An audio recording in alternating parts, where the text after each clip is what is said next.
Hello, my name is Dr. Inam Aboud, and I'd like to talk to you today about a very common problem, which is bloating. It happens to all of us. It happens to men, women at any age. It actually starts from babies. Sometimes, you hear your newborn baby after a couple of days or 3 days crying. Don't know what's happening, but it is most likely that their little bellies are bloated. Bloating meaning accumulation of gas, air, gas, carbon dioxide, usually methane, into the colon, which is the large intestine.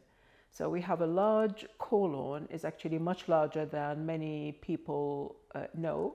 It starts from the right side of the groin, goes up under the ribs where the liver is on the right side, and then across the abdomen, upper abdomen, underneath the left side where the spleen is, under the ribs also, and then goes all the way down to end as the rectum into the anus. So it's a very large organ. And the job of the colon is to absorb, to suck water and salt from the waste after all the nutrition is being taken from it while it's traveling into the small intestine. We feel bloated and we look bloated. Our abdomen gets larger, trousers, the skirts get tight. It's simply because the colon is distended. It's not doing its job properly. Something is annoying it. So what are the reasons for this? Common reasons is the food we eat.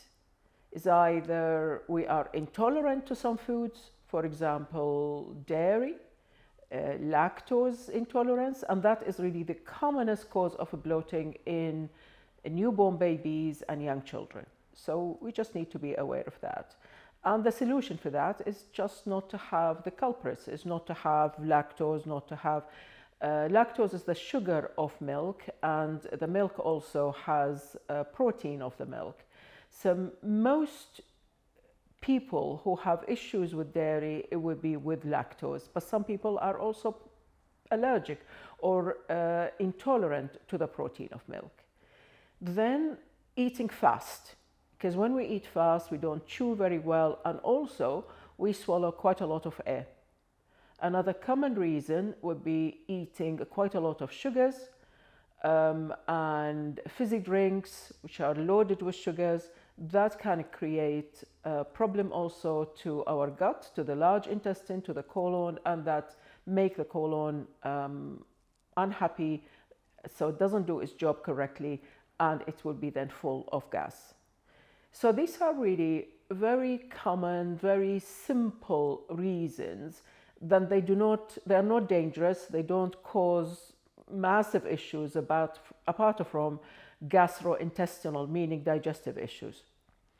Lactose intolerance or milk allergies, these are really need to be taken more seriously, especially if they start in children, babies, but also in adults. It can make people very tired, in addition to having stomach issues, some acidity, stomach pain, and bloating. There are some reasons that can be really more dangerous than all of the above. Bloating can be a presentation symptom of ovarian cancer in about approximately 25% of ovarian cancer sufferers. So one of the symptoms usually is like, I don't feel unwell, I'm okay, but my skirt is not fitting. I haven't gained weight, my scale says my weight is the same, but my skirt is not fitting or my trousers are not fitting.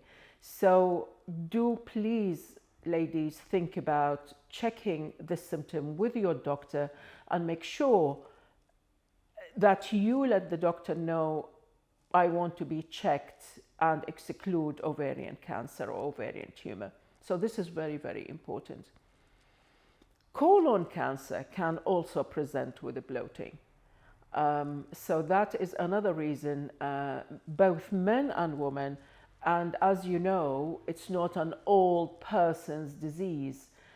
Colon cancer can happen, and I have seen it in a 27-year-old woman. So that is really very important to keep in mind as well. So we really shouldn't ignore those symptoms. Sometimes, for adults, the simple thing is scan your food, make sure you eat well, high fiber diet, plenty of vegetables, reduce the sugars, and things will get better.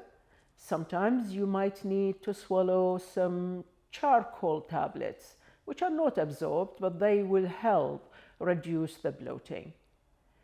And another subject, which is quite a detailed subject, but I will only mention it briefly, is gut health.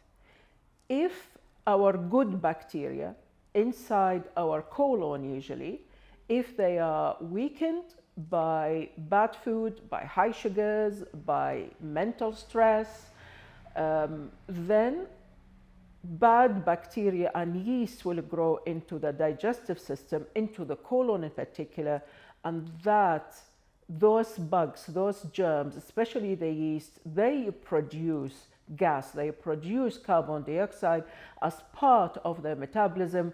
So this is we also need to be aware of. Again, this can be resolved by healthier eating, regular eating, taking the good bacteria supplements, the probiotics, and hopefully, usually it does resolve.